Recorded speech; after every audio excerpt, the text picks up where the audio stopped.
Sir जिवें तुसी पहला सानू दस्सिया भी मांगियाना दे विच भी तुसी है ना उत्थे भी काम कीता। काम किया जैसे इजराइल वाले करते हैं। हम ये डरते नहीं थे कि आज हमारे कपड़ों के हाथ के मिट्टी लग गई। इजराइल वाले कहते हैं भी जो भी काम करो पूरा डेडिकेशन के साथ काम करो। अगर आप ये डर इस चीज़ से आपको डर लगता है भी मेरे कपड़ों के मिट्टी लगी हाथ के, तो आप लाइफ में कभी सक्सेस नहीं होगे। ये 9x13 की थैली है जिसमें हमारी नर्सरी का नाम भी प्रिंट है। इस तरह हम ये लेबर को कॉन्ट्रैक्ट दे दिया ये थैली भर के और नेट हाउस के अंदर लगाने के, जो लगभग हमारा 1 से 1.5 रुपया पर बैग का खर्चा आता है। मैडम मैं आपको बताना चाहता हूँ भी अगर हम खुले में प्लांट तैयार करते हैं तो ज़मीन की जितनी आपकी कोई भी टच डिजीज़ है, कोई भी बहुत सारी डिजीज़ होती हैं जो अगर आप ज़मीन के अंदर तैयार करते हो तो वो डिजीज़ आपकी प्लांट में आएगी। 1 एकड़ में अगर आप नेट हाउस लगाते हो लगभग किसान का खर्चा 20 से 22 लाख आ जाता है जी। अलग अलग स्टेट की अलग अलग पॉलिसी है। जैसे पंजाब के अंदर इसके ऊपर बहुत कम सब्सिडी है, राजस्थान में बहुत कम है, हरियाणा के अंदर लगभग इतनी सब्सिडी है भी है। किसान अगर 1 एकड़ में नेट लगाना चाहता है तो 3 से 4 लाख रुपए में लग जाता है।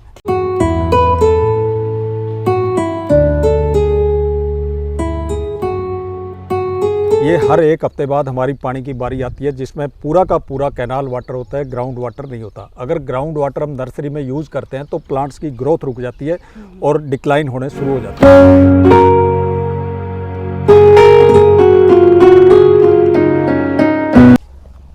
सत श्री अकाल दोस्तों। सत श्री अकाल जी। वीडियो देख रहे सारे भैन भरावां नूं मेरे ਵੱਲੋਂ मोह भरी सत श्री अकाल ते मेरे नाल ने हरजीत आकलिया। दोस्तों अज दी वीडियो का जिहड़ा विषय है वो खेतीबाड़ी दे नाल संबंधित है। आपां तुहानूं अज दस्सांगे भी इजराइल टैक्नीक दे नाल किवें खेती कर सकते हैं। तो ये जिहड़ी वीडियो है किसानां दे वास्ते बहुत ही लाहेवंद सिद्ध होने वाली है। तो अज असीं पहुंचे हाँ कुलार पिंड है उत्थे हाईटैक फ्रूट नर्सरी दे विच, जिथे आपां गलबात करांगे एक अजिही शख्सियत दे नाल जिन्हां ने आप इजराइल जाके इस टैक्नीक बारे जानकारी हासिल कीती है ते इस नूं फिर इत्थे इंडिया दे विच आके इंप्लीमेंट कीता है। आपां करदे हां गलबात उन्हां नाल ते मिलदे आपां उन्हां नूं। आ जाओ।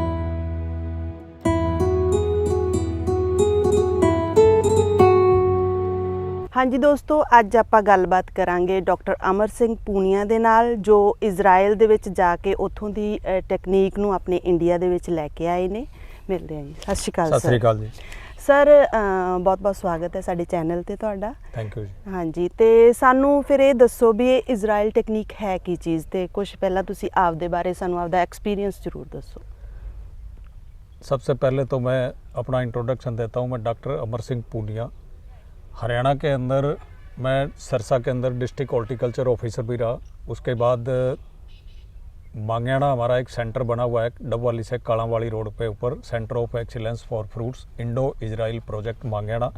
तो वहाँ एज ए प्रोजेक्ट अफसर मैंने काम किया। उस सेंटर पे मैंने कम से कम शुरू से लेकर आखिर तक 8-10 साल की सेवाएं दी है। ठीक है। ये सेंटर हमने 2009 के अंदर शुरू किया था। 8 के अंदर हरियाणा गवर्नमेंट के थ्रू भारत सरकार के माध्यम से हम लोग 20 लोगों का एक डेलीगेशन इजराइल गया था। तो वहाँ पर जाने के बाद हमने इजराइल के पूरे कंट्री का एक एक कोना देखा। वहाँ पे कैसे खेती होती है, कैसे क्या टेक्निक वो यूज़ करते हैं, कौन से फ्रूट प्लांट उनके पास है। तो इस पर हमने पूरी गहराई से अध्ययन किया। और वहाँ से आने के बाद इजराइल से जब हम वापस आए 20 दिन रहने के बाद, तो हमने गवर्नमेंट ऑफ इंडिया के सामने 2 प्रोजेक्ट रखे, जिसमें एक centre of excellence for citrus Mangiana का था जो कि 9 करोड़ रुपए का प्रोजेक्ट था, और दूसरा था centre of excellence for vegetable जो कि करनाल से दिल्ली रोड के ऊपर 20 किलोमीटर दूर गरौंडा के अंदर स्थित है। ये 2 सेंटरों की हमने डिमांड रखी और वो भारत सरकार ने हमारी पूरी की।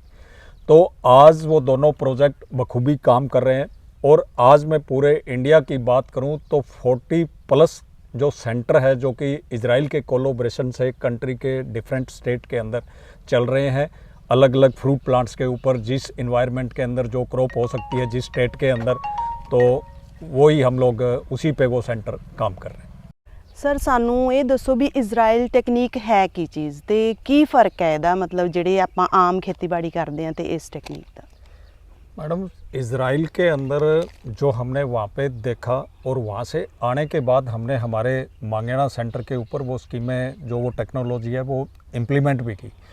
वो ये है कि एक तो इज़राइल के अंदर सभी प्लांट्स जो फ्रूट प्लांट्स हैं, जितने भी किस्म के बाग हैं, उनमें जो इरिगेशन है वो 100% इरिगेशन बाय ड्रिप होती है, खुला पानी नहीं दिया जाता। अच्छा जी। और फसलों के अंदर फुहारा की खेती है स्प्रिंकलर सिस्टम से। अच्छा जी। तो एक तो ये है। हमारे इंडिया के अंदर क्या है कि किसान ड्रिप लगाता ज़रूर है, लेकिन वो उसका मकसद इतना ही होता है कि मेरे को सब्सिडी मिले, तो वो पूरी तरीके से इम्प्लीमेंट नहीं हो पाती और वो लगाने के 3 या 4 साल बाद बंद हो जाती है। लेकिन इज़राइल के अंदर पानी भी कम है, तो वो लोग 100% जो इरिगेशन है अपने बागों के अंदर वो ड्रिप से करते हैं। एक तो इस चीज़ का फ़र्क है। ठीक है। दूसरा, वहाँ पे फ्लैट के अंदर कोई भी फ्रूट प्लांट की खेती वो बाग नहीं लगाते। ज़मीन से 2 या 3 फुट ऊपर रिज बना के और उसके ऊपर प्लांटेशन करते हैं, ताकि वहाँ पे जैसे पंजाब की हम बात करें तो जितनी हैवी सॉइल है, अगर आप फ्लैट में बाग लगाते हो तो वहाँ पानी रुकता है और जिससे फाइटोपथोरा और दुनिया भर की में बीमारियाँ आती है। तो अगर आप रिज के ऊपर प्लांटेशन करते हो तो मैं समझता हूँ भी किसी भी तरीके की कोई बीमारी नहीं आएगी। तीसरा ये है कि वहाँ पे हाई डेंसिटी प्लांटेशन करते हैं। आजकल ज़मीनें कम हो रही है किसानों के पास, तो नॉर्मल स्पेसिंग पे खेती करता है तो उसके इनकम बहुत कम है। लेकिन वही किसान अगर हाई डेंसिटी पे फार्मिंग करता है तो बहुत अच्छी इनकम वो ले सकता है।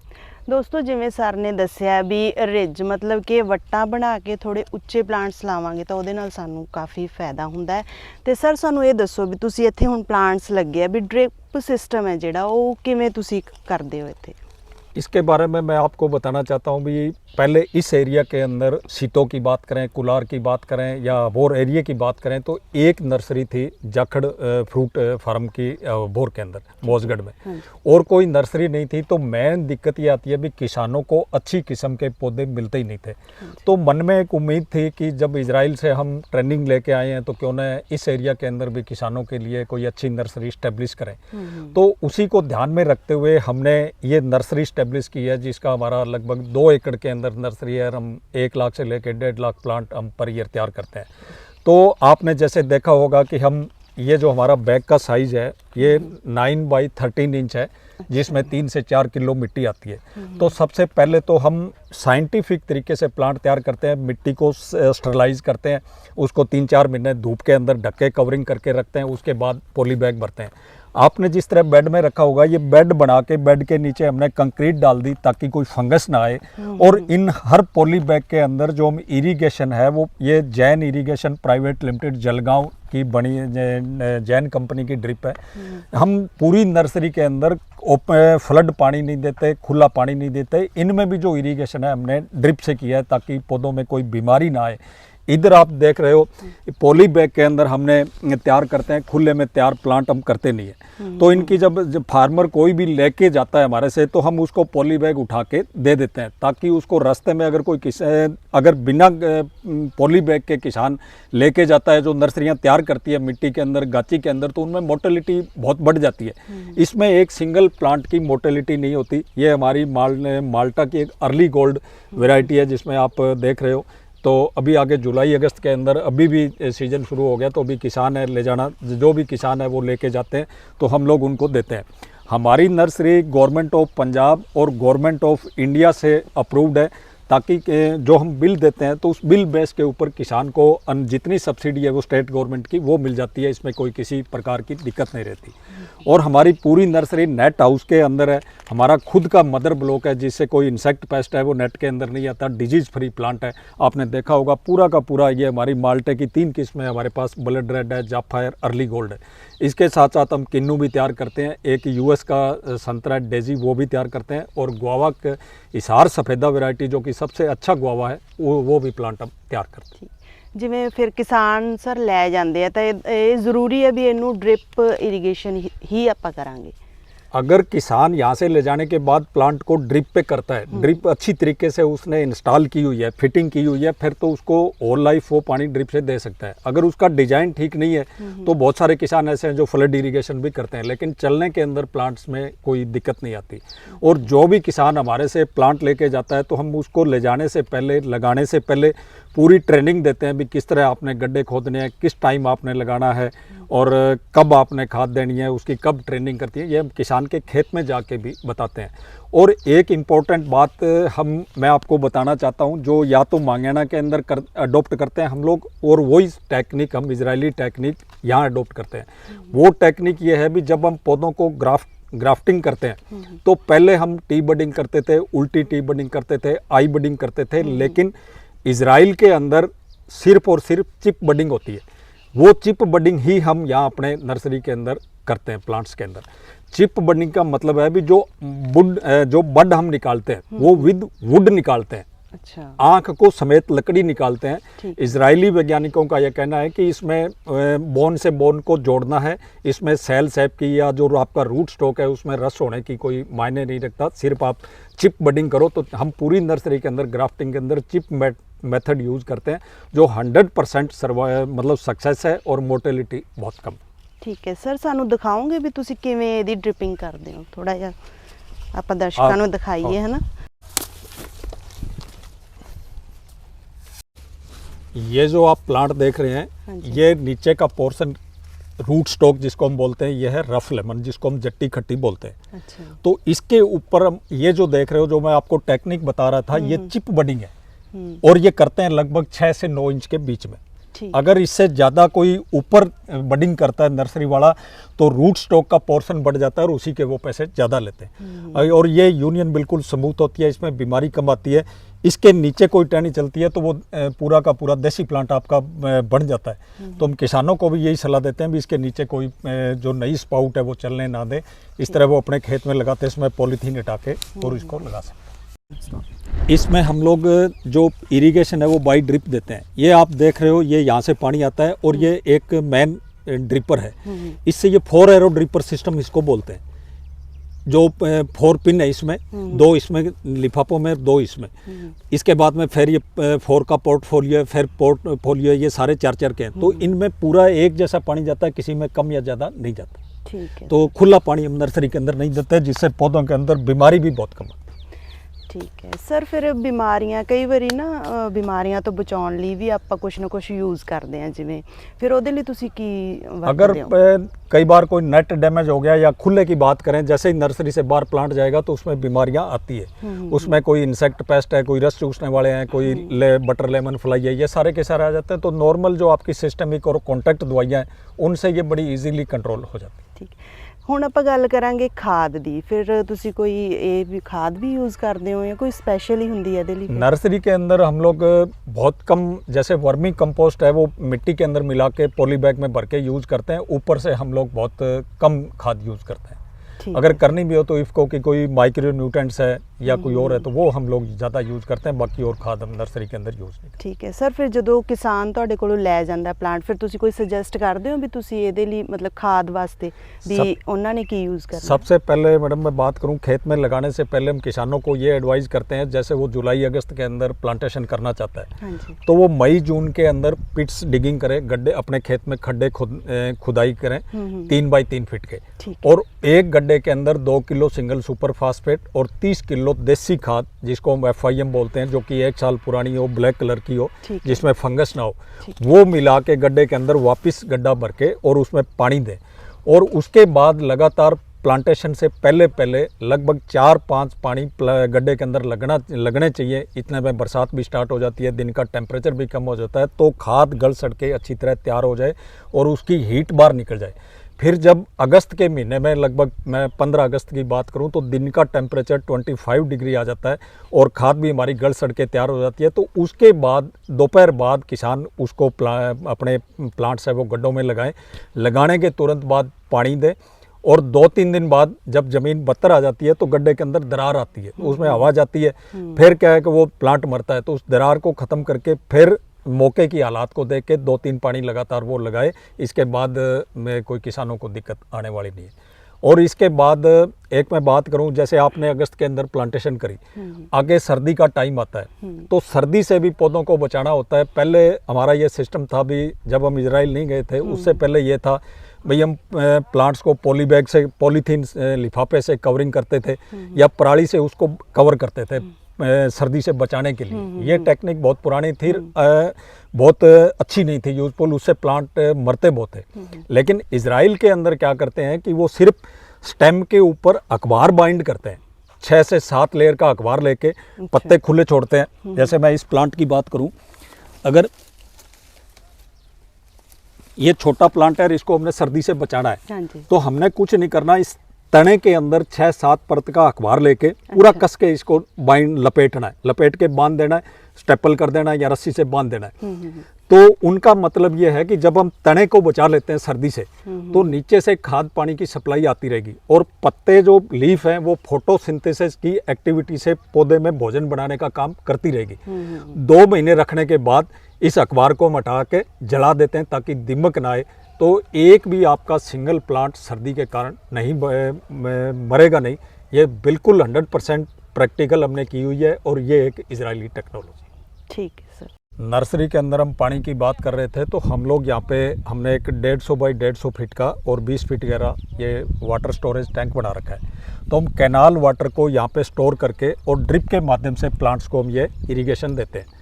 ये हर 1 हफ्ते बाद हमारी पानी की बारी आती है, जिसमें पूरा का पूरा कैनाल वाटर होता है, ग्राउंड वाटर नहीं होता। अगर ग्राउंड वाटर हम नर्सरी में यूज़ करते हैं तो प्लांट्स की ग्रोथ रुक जाती है और डिक्लाइन होने शुरू हो जाते हैं। तो हम कभी भी हम ये एडवाइस भी किसानों को करते हैं कि वो सिट्रस का अगर उनके पास बाग है, चाहे वो माल्टा है, किन्नू है, नींबू है, तो उनके अंदर ग्राउंड वाटर देने से परहेज़ करें, क्योंकि उसके बाद प्लांट चलेंगे नहीं, ग्रोथ रुक जाएगी। ਸਰ ਜਿਵੇਂ ਹੁਣ ਅਸੀਂ ਦੇਖ ਰਹੇ ਹਾਂ ਵੀ ਜਿੰਨੇ ਵੀ ਪਲਾਂਟਸ ਨੇ ਸਾਰਿਆਂ ਨੂੰ ਤੁਸੀਂ ਨੈੱਟ ਦੇ ਨਾਲ ਕਵਰ ਕੀਤਾ ਹੋਇਆ ਤੇ ਇਹਦੀ ਫਿਰ ਕਿੰਨੀ ਕੁ ਕਾਸਟ ਪੈ ਜਾਂਦੀ ਹੈ ਵੀ ਆਮ ਜਿਹੜਾ ਕਿਸਾਨ ਹੈ ਕਿ ਉਹਦੀ ਪਹੁੰਚ ਦੇ ਵਿੱਚ ਹੈ ਇਹ ਚੀਜ਼? 1 एकड़ में अगर आप नेट हाउस लगाते हो लगभग किसान का खर्चा 20 से 22 लाख आ जाता है जी। अलग अलग स्टेट की अलग अलग पॉलिसी है। जैसे पंजाब के अंदर इसके ऊपर बहुत कम सब्सिडी है, राजस्थान में बहुत कम है, हरियाणा के अंदर लगभग इतनी सब्सिडी है भी है। किसान अगर 1 एकड़ में नेट लगाना चाहता है तो 3 से 4 लाख रुपए में लग जाता है। ठीक है सर। ये जो आप देख रहे हो हमने पूरा का पूरा हाईटेक तरीके से नेट को स्टेब्लिश किया है। ऊपर आप देख रहे हो थर्मल नेट भी लगाया हुआ है। अगर धूप ज़्यादा है, सर्दी ज़्यादा है, तो हम इसको भी फैला देते हैं ताकि धूप का असर भी कम हो, डायरेक्ट हीट भी पौधों के ऊपर ना पड़े। और ड्रिप के साथ साथ ये जो आप देख रहे हो ये स्प्रिंग, ये फुहारे हमने लगा रखे हैं पूरे हाउस के अंदर। जब ये फुहारे चलते हैं तो ऑटोमेटिकली इसका टेम्परेचर 4 से 5, 6, 7 डिग्री कम हो जाता है। ये हमारा आप देख रहे हो किन्नू है जो भी सेल करने लायक है। और ये जो आप इस तरफ देख रहे हो ये हमने अभी लेटेस्ट तरीके से जो मैं आपको बताना चाहता था, हाँ जी, ये हमने चिप बडिंग की है किन्नू की। अच्छा जी। ये हमने ये नया प्लांट है, ये हमारा रूट स्टॉक है, रफ लेमन जिसको खट्टी कहते हैं। तो अब हमने ये चिप बडिंग की है। अब ये चिप बडिंग जब चलनी शुरू हो जाती है तो हम इस ऊपर से रूट स्टॉक को एड बैक कर देते हैं। अब ये प्लांट चलेगा। जब ये 1 साल बाद हम किसान को सेल करेंगे तो इसकी हाइट 2 से 3 फीट हो जाएगी। और ये पार्ट है जो फालतू का ऊपर वाला, इसको काट के और हम ये जो मैंने आपको बताई ये चिप बडिंग इस तरह चलती है। ठीक है सर। तो ये बहुत ही अच्छी टेक्निक इजराइल की है जिसका कोई जवाब नहीं है। बिल्कुल। देखो दोस्तों, आप देख रहे हैं भी टेक्निक है जी बहुत ही ज़्यादा वधिया ते कामयाब भी हो रही है। इस तो कोई भी किसान है बहुत ज़्यादा फ़ायदा भी लै रहे हैं। तो आप होर भी गल्लां बातां करते हैं, अगे देखते हैं। ये सारा नैट हाउस है, तुहानूं दिखा दिए, क्योंकि ये जिहड़े पौधे ने इन्हां नूं बहुत ज़्यादा केयर की लोड़ है, क्योंकि आपदे बच्चों वांगू सानूं पालने पैंदे ने, फिर ही ये सानूं फ़ायदा दिंदे ने। सर जिवें हुण असीं इत्थे देखिआ सारे प्लांट्स तुसीं पॉली बैग दे विच ही तैयार करदे हो, भी कि आपां ये खुले जिवें खुली खेत बना के उहदे विच नहीं कर सकदे ये तैयार? इसमें मैडम मैं आपको बताना चाहता हूँ भी अगर हम खुले में प्लांट तैयार करते हैं तो ज़मीन की जितनी आपकी कोई भी टच डिजीज़ है, कोई भी बहुत सारी डिजीज़ होती हैं जो अगर आप ज़मीन के अंदर तैयार करते हो तो वो डिजीज़ आपकी प्लांट में आएगी। हम लोग इसमें पॉली बैग के अंदर प्लांट को टाइम करने में बड़ी देर लगती है, बड़ी मुश्किल से तैयार होता है। हम लोग पॉली बैग के अंदर ही रफ लेमन जो जिसको हम देसी जट्टी खट्टी बोलते हैं, जिसके ऊपर हम बड करते हैं, किन्नू करते हैं तो किन्नू तैयार होता है, माल्टा करते हैं माल्टा तैयार हो जाता है। तो हम इसको शुरू से ही रफ लेमन को हम जो जट्टी खट्टी हमारा देसी उसको पॉली बैग में लगा के पॉली बैग में ही हम बड करते हैं। आम नर्सरी मैन जो है वो पॉली बैग में इसलिए तैयार नहीं करते भी पॉली बैग में प्लांट बड़ी मुश्किल से तैयार होता है। वो ज़्यादातर नर्सरी मैन ज़मीन में तैयार करते हैं और उनको जब ये पता लगता है भी अब पौधे बेचने का टाइम आ गया तो उससे 3 महीने पहले वो उस पौधे को निकाल कर पॉली बैग में शिफ्ट कर देते हैं। जब आप गौर से देखोगे पॉली प्लांट को हाथ में पकड़ के देखोगे तो वो पॉली बैग आपका नीचे चला जाता है, प्लांट आपका हाथ में आ जाता है। लेकिन हमारा जो कोई भी एक प्लांट मैं आपको भी दिखा भी देता हूँ, एक बैग को हम बिल्कुल हटा देंगे तो ये प्लांट आपका मरेगा नहीं, पूरी की पूरी जड़ें इसमें फैली होती है। सर अगे भी असी देख रहे हैं ये चीज, ਇਹਦੇ बारे जानकारी दो ये इसमें पहले पूरे प्लांट भरे हुए थे, ये सारे के सारे प्लांट सेल हो गए। अच्छा, तो ये हमारी ड्रिप लाइन है, नीचे आप देख रहे हो बजरी डाल रखी है ताकि कोई फंगस ना आए। अब जैसे हम आपने दूसरी उस नेट हाउस में देखा होगा, हम नई थैलियां भर के जो कि स्टरलाइज सॉइल है हमारी उसमें भर के इसमें लगा के फिर इसमें हम रफ लेमन की प्लांटेशन करेंगे, उसके बाद उसके ऊपर बडिंग की जाएगी। ठीक है, जितने भी प्लांट्स तुसी ऐसे तरह ही बना के इस तरह करते हैं सारे के सारे। ठीक है सर, ठीक है जी। और नर्सरी के अंदर हम हमारे नंबर भी हम आपको दे देंगे कि किन्नू और माल्टा का हमारा जो रेट है सेल करने का वो 100 रुपये पर प्लांट ठीक पॉली बैग का। ठीक है सर, ठीक है। इतनी अच्छी क्वालिटी, मैं मेरी नर्सरी की तारीफ नहीं कर रहा, लेकिन हम प्रैक्टिकली चाहते हैं भी किसान, क्योंकि अगर वो कोई खेती करता है फसल की, उसको लगता है उसके पास सीड गलत आ गया तो 6 महीने बाद चेंज कर सकता है। लेकिन एक किसान जब बाग लगाता है और 5 साल बाद जब वो बाग फ्रूटिंग पे आता है तो उसको अगर कोई कमी आ गई, उसको पता लगता है ये वैरायटी अच्छी नहीं है तो उसको उखाड़ के वो 10 साल पीछे चला गया। तो हम लोग वैरायटी के ऊपर बहुत ज़्यादा फोकस करते हैं भी किसान को अच्छी वैरायटी मिले ताकि आने वाले टाइम में हम चाहते हैं भी किसानों की इनकम बढ़े। ठीक है सर, ਆਪਾਂ ਤੁਹਾਡੀ ਨਰਸਰੀ ਦੇ ਵਿੱਚ ਜ਼ਿਆਦਾਤਰ ਫਰੂਟਸ ਦੇ ਦੇਖੇ ਆ ਪਲਾਂਟਸ, ਕਿ ਇਸ ਤੋਂ ਇਲਾਵਾ ਜਿਵੇਂ ਸਬਜ਼ੀਆਂ ਹੈ ਉਹਨਾਂ ਨੂੰ ਵੀ ਇਸੇ ਤਰ੍ਹਾਂ ਆਪਾਂ लगा सकते हैं? मैडम सब्जियों के लिए मैं बात करूं तो सब्जियों के लिए हाईटेक ग्रीन हाउस की ज़रूरत होती है जो कि हमारे मांगेड़ा फार्म के अंदर बना हुआ है। अच्छा, वहाँ हमने किसानों के लिए ये छूट दी है भी कोई भी किसान अपना सीड ले जाके वहाँ फार्म पे दे सकता है और उसको सब्सिडी के ऊपर या जो भी नॉर्मल रेट है, profit no loss no profit के ऊपर हमारी जो हरियाणा गवर्नमेंट का जो हमारा सेंटर ऑफ एक्सीलेंस फार्म है वो तैयार करके दे देता है। इसमें कॉस्ट ज़्यादा आती है हमारे पास, अभी हम लोग थोड़े इसी में इसको आगे और एक्सटेंड करने में लगे हुए हैं और पूरी कोशिश है आने वाले 2-3 साल बाद हो सकता है हम सब्जी की सीडलिंग भी यहाँ पे बनानी शुरू कर दें। ਕਿਉਂਕਿ ਅੱਜ ਕੱਲ ਦੇਖਿਆ ਜਾਵੇ ਤਾਂ ਲੋਕ ਨਾ ਇਹ ਆਰਗੈਨਿਕ ਮਤਲਬ ਇਹਨਾਂ ਚੀਜ਼ਾਂ ਦੇ ਵੱਲ ਫਿਰ ਤੋਂ ਵਾਪਸ ਆ ਰਹੇ ਨੇ, ਕਿਉਂਕਿ ਬਿਮਾਰੀਆਂ ਜਿਵੇਂ ਆਪਾਂ ਨੂੰ ਪਤਾ ਹੀ ਹੈ ਬਹੁਤ ਜ਼ਿਆਦਾ, ਹੈ ਨਾ, ਸਿਹਤ ਨੂੰ ਧਿਆਨ ਦੇ ਵਿੱਚ ਰੱਖੀਏ ਤਾਂ ਇਹਨਾਂ ਚੀਜ਼ਾਂ ਦੀ ਬਹੁਤ ਜ਼ਿਆਦਾ ਲੋੜ ਹੈ। ਦੋਸਤੋ ਹੁਣ ਆਪਾਂ ਪਹੁੰਚੇ ਹਾਂ ਮਦਰ ਬਲੌਕ ਦੇ ਵਿੱਚ ਤੇ ਸਰ ਨੂੰ ਪੁੱਛਦੇ ਹਾਂ ਵੀ ਇਹ ਮਦਰ ਬਲੌਕ ਦੇ ਵਿੱਚ ਕੀ ਕੁਛ ਹੈ ਇਹਨਾਂ ਦੀ।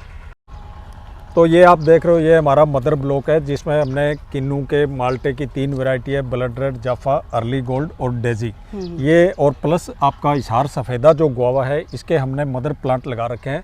और इसके साथ साथ हमने ओपन फील्ड में भी लगाए हुए हैं ताकि हमें बड लेने के लिए किसी और के खेत में ना जाना पड़े, क्योंकि हमें इन पौधों की पूरा डिटेल पता है भी हमारी ये प्योर प्लांट है, इनमें कोई वैरायटी में कोई एयरफेयर नहीं है, तो इन्हीं की बड लेके हम लोग अपने जो नर्सरी के अंदर बडिंग करते हैं। गुआवा के अंदर सिर्फ एक ये इशार सफ़ेदा ही ऐसी वैरायटी है जिसका साइज़ बड़ा होता है, कलर सफ़ेद होता है और फार्मर फील्ड के ऊपर 50 रुपये किलो फार्मर फील्ड के ऊपर ही बिकता है। अमरूद के अंदर कोई भी वैरायटी किसान को इतना पैसा नहीं देती जितना इशार सफ़ेदा देता है।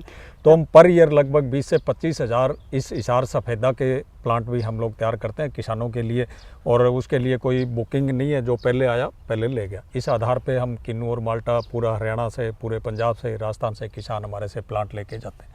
सर ये प्लांट का रेट भी 100 रुपये ही है? इसका भी 100 रुपये गुआवा इशार सफ़ेदा। ठीक है दोस्तों, किसी ने भी कोई भी प्लांट ਲੈਣਾ ਹੋਵੇ ਤਾਂ ਤੁਸੀਂ ਇਸ ਨਰਸਰੀ ਦੇ ਵਿੱਚ ਆ ਸਕਦੇ ਹੋ। ਹਰੇਕ ਬੂਟੇ ਦਾ ਜਿਹੜਾ ਰੇਟ ਹੈ ਉਹ 100 ਰੁਪਏ ਹੈ।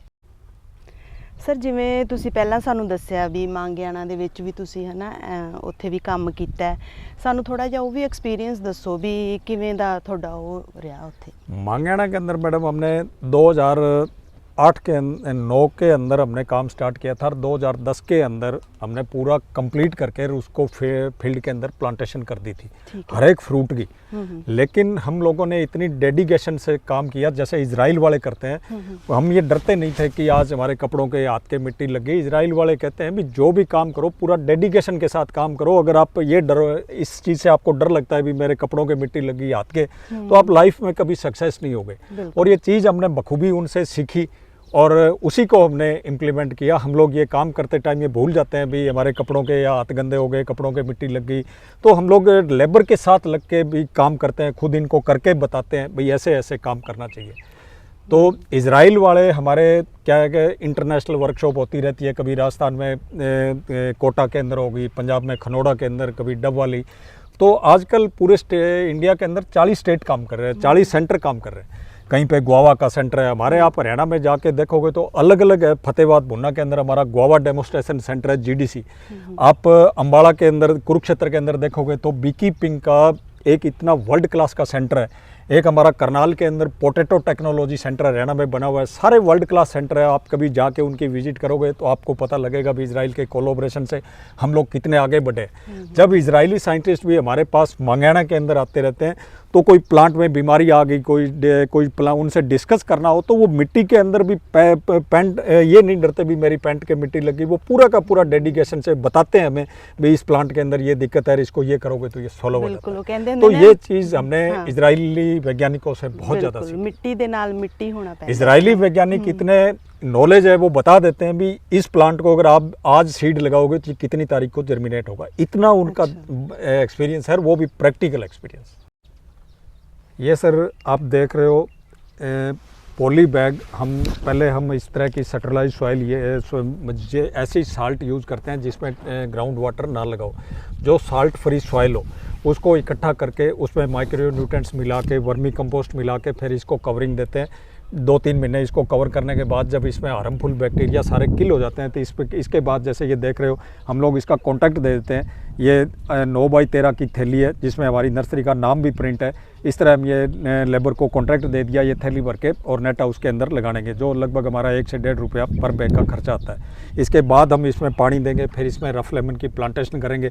फिर धीरे धीरे जब 1 से 1.5 फीट का रफ लेमन की हाइट हो जाती है जट्टी खट्टी की, तो उसके बाद हम बडिंग का प्रोसेस आगे स्टार्ट करते हैं। इस तरह हम थैली का आप ये देख रहे हो प्रोसीजर, हम हर काम साइंटिफिक तरीके से करते हैं, किसी काम से कोई समझौता नहीं करते। ठीक है सर, बहुत ਵਧੀਆ ਗੱਲ ਹੈ ਸਰ। ਇੱਕ ਬਹੁਤ ਹੀ ਅਹਿਮ ਕੁਐਸਚਨ ਹੈ, ਜਿਵੇਂ ਤੁਸੀਂ ਇਜ਼ਰਾਈਲ ਤੋਂ ਟ੍ਰੇਨਿੰਗ ਲੈ ਕੇ ਆਏ ਹੋ, ਹੈ ਨਾ, ਪਰ ਹਰ ਕਿਸਾਨ ਹੈ ਜਿਹੜਾ ਉੱਥੇ ਨਹੀਂ ਜਾ ਸਕਦਾ, ਤਾਂ ਫਿਰ ਇਸ ਟੈਕਨੀਕ ਬਾਰੇ ਤੁਸੀਂ ਕੋਈ ਟ੍रेनिंग कैंप्स वगैरह लगाते हो? वो मैडम इसके बारे में मैं ये कहना चाहता हूँ भी जैसे ही हर स्टेट के अंदर हम नज़दीक हमारे तीनों स्टेट की बात करें, पंजाब, हरियाणा, राजस्थान में, तो इन स्टेटों के अंदर जैसे इन हमारे जैसे राजस्थान की बात करूँ, गंगानगर और हनुमानगढ़ डिस्ट्रिक्ट है। पंजाब के अंदर करें तो अबोर हमारी बेल्ट है, डिस्ट्रिक्ट फाजिलका के अंदर। और सरसा की बात करें तो पूरा सरसा डिस्ट्रिक्ट है हरियाणा का।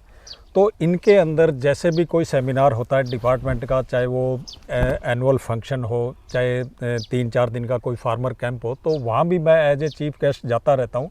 और वहाँ भी हम लेक्चर देते हैं, किसानों को बताते हैं, कैंप लगाते हैं भी कि आपको क्या करना चाहिए, किस तरीके की खेती करनी चाहिए, कैसे पौधों की कटाई करनी है, कैसे स्प्रे करनी है, कब खाद डालनी है, कब फ्रूट हार्वेस्ट करना है, ये हम लोग किसानों को बताते रहते हैं। इसके साथ साथ अगर कोई भी किसान भाई 5 के ग्रुप में, 10 के ग्रुप में यहाँ हमारी नर्सरी के ऊपर भी आके ट्रेनिंग लेना चाहें, तो हम लोग वो काम मैं यहाँ भी करता हूँ, उनको ट्रेनिंग देते हैं, कोई किसी प्रकार की चार्जिंग नहीं करते। इसके साथ साथ अगर किसी गांव के, चाहे वो पंजाब के हैं, हरियाणा के नज़दीक एरिया के किसान हैं, तो वो यहाँ नहीं आ सकते, तो वो अपने गांव में ही 30 से 40 जो बागवान है वो इकट्ठा होकर मेरे को अगर बुलाते हैं, तो मैं वहाँ जाके भी उनको ट्रेनिंग देने का काम करूँगा। किसी प्रकार का उनसे कोई चार्जिंग नहीं लेंगे, उनको पूरी बागों के बारे में कैसी कटाई करनी है, खाद डालनी है, सारा का सारा शेड्यूल हम देंगे, क्योंकि हम चाहते हैं दिल से कि किसानों की आमदनी बढ़े। और हम सदैव किसानों के साथ पहले भी खड़े थे, आज भी खड़े हैं, हमेशा किसानों के साथ हैं। उनकी कोई भी दिक्कत आएगी तो उसका हम हल करने का मैं प्रयास ज़रूर करूँगा। ਦੋਸਤੋ ਤੁਸੀਂ ਦੇਖਿਆ ਹੈ ਕਿ ਕਿੰਨੇ ਹੀ ਵਧੀਆ ਟੈਕਨੀਕ ਹੈ ਤੇ ਕਿੰਨੀ ਹੀ ਲਾਹੇਵੰਦ ਹੈ ਕਿਸਾਨਾਂ ਦੇ ਲਈ। ਤੇ ਮੇਰੇ ਖਿਆਲ ਨਾਲ ਵੀਡੀਓ ਦੇਖਣ ਤੋਂ ਬਾਅਦ ਬਹੁਤ ਸਾਰੇ ਵੀਰ ਹੈ ਜਿਹੜੇ ਉਹ ਇਸ ਟੈਕਨੀਕ ਨੂੰ ਜ਼ਰੂਰ ਅਪਣਾਉਣਗੇ। ਤੇ ਡਾਕਟਰ ਸਾਹਿਬ ਦੇ ਨਾਲ ਗੱਲਬਾਤ ਕਰਕੇ ਅੱਜ ਬਹੁਤ ਹੀ ਵਧੀਆ ਲੱਗਿਆ। ਜੇ ਤੁਸੀਂ ਵੀ ਕਿਸੇ ਪ੍ਰਕਾਰ ਦੀ ਹੋਰ ਜਾਣਕਾਰੀ ਚਾਹੁੰਦੇ ਹੋ ਤਾਂ ਇਹਨਾਂ ਦਾ ਨੰਬਰ ਹੈ ਜਿਹੜਾ ਉਹ ਸਕਰੀਨ ਦੇ ਉੱਪਰ ਚੱਲ ਰਿਹਾ ਹੈ, ਤੁਸੀਂ ਇਹਨਾਂ ਦੇ ਨਾਲ ਕੰਟੈਕਟ ਕਰ ਸਕਦੇ ਹੋ। ਐਡਰੈਸ ਵੀ ਅਸੀਂ ਮੈਂਸ਼ਨ ਕਰ ਦਾਂਗੇ, ਤੁਸੀਂ ਇੱਥੇ ਆ ਕੇ ਵੀ ਇਹਨਾਂ ਤੋਂ ਕਿਸੇ ਵੀ ਪ੍ਰਕਾਰ ਦੀ ਜਾਣਕਾਰੀ ਲੈ ਸਕਦੇ ਹੋ। ਤੇ ਠੀਕ ਹੈ ਸਰ, ਬਹੁਤ ਬਹੁਤ ਧੰਨਵਾਦ। ਮਿਹਰਬਾਨੀ, ਥੈਂਕ ਯੂ। ਤਾਂ ਲੋ ਵੀ ਦੋਸਤੋ, ਹੁਣ ਅਸੀਂ ਕਰ ਲੱਗੇ ਹਾਂ ਵਲੌਗ ਦਾ ਐਂਡ। ਦੋਸਤੋ ਅੱਜ ਦੀ ਵੀਡੀਓ ਦੇ ਵਿੱਚ ਆਪਾਂ ਗੱਲਬਾਤ ਕੀਤੀ ਡਾਕਟਰ ਅਮਰ ਸਿੰਘ ਪੂਨੀਆ ਦੇ ਨਾਲ ਤੇ ਉਹਨਾਂ ਤੋਂ ਆਪਾਂ ਜਾਣਕਾਰੀ ਲਈ ਇਜ਼ਰਾਈਲ ਟੈਕਨੀਕ ਦੇ ਨਾਲ ਕੀਤੀ ਜਾਣ ਵਾਲੀ ਖੇਤੀ ਬਾਰੇ। ਤੇ ਜੇ ਤੁਹਾਨੂੰ ਵੀਡੀਓ ਵਧੀਆ ਲੱਗੀ ਤਾਂ ਇਸ ਨੂੰ ਲਾਈਕ ਕਰਿਓ, ਸ਼ੇਅਰ ਕਰਿਓ, ਕਮੈਂਟ ਕਰਕੇ ਜ਼ਰੂਰ ਦੱਸਿਓ। ਤੇ ਇੱਕ ਗੱਲ ਹੋਰ ਅਸੀਂ ਕਹਿਣਾ ਚਾਹੁੰਦੇ ਹਾਂ ਕਿ ਖੇਤੀਬਾੜੀ ਦੇ ਨਾਲ ਰਿਲੇਟਡ ਇਹ ਸਾਡੀ ਪਹਿਲੀ ਵੀਡੀਓ ਹੈ ਤੇ ਉਮੀਦ ਕਰਦੇ ਹਾਂ ਕਿ ਤੁਹਾਨੂੰ ਜ਼ਰੂਰ ਪਸੰਦ ਆਊਗੀ। ਠੀਕ ਹੈ ਜੀ, ਫਿਰ ਮਿਲਦੇ ਹਾਂ ਅਗਲੀ ਵੀਡੀਓ ਦੇ ਨਾਲ। ਤਦ ਤੱਕ ਲਈ ਰੱਬ ਰਾਖਾ। ਧੰਨਵਾਦ।